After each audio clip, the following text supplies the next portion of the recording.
بسم اللہ الرحمن الرحیم۔ السلام علیکم۔ دیکھتی آنکھوں سنتے کانوں کو روشن اوراق میں خوش آمدید۔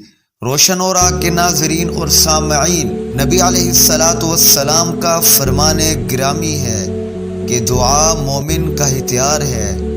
دعا مانگنے والا کبھی اللہ تبارک و تعالی کی بارگاہ سے خالی اور نامراد واپس نہیں لوٹتا۔ آج بیماریوں اور پریشانیوں میں گھرا مسلمان کہاں جائے؟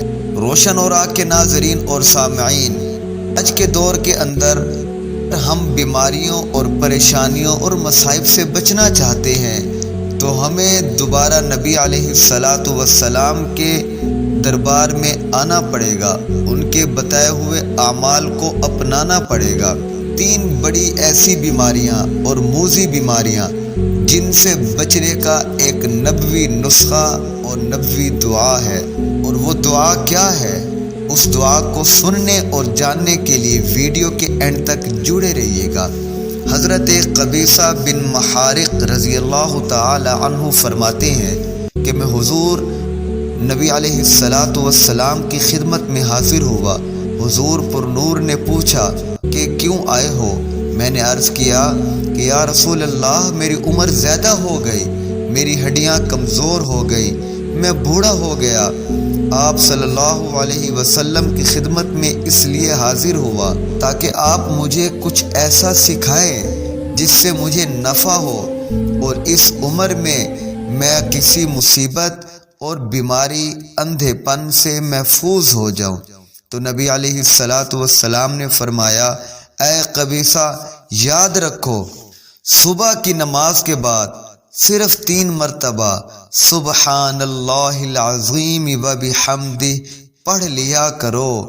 اس سے تم اندھے پن، کوڑی پن اور فالج سے ہمیشہ محفوظ رہ جاؤ گے۔ مجمع الزوائد۔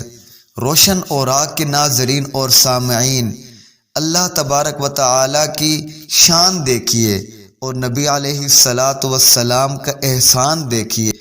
3 بڑی بیماریوں سے بچنے کے لیے 3 الفاظ کی دعا ارشاد فرما دی۔ آج ہم ان دعاؤں کو چھوڑ کر پریشان ہیں۔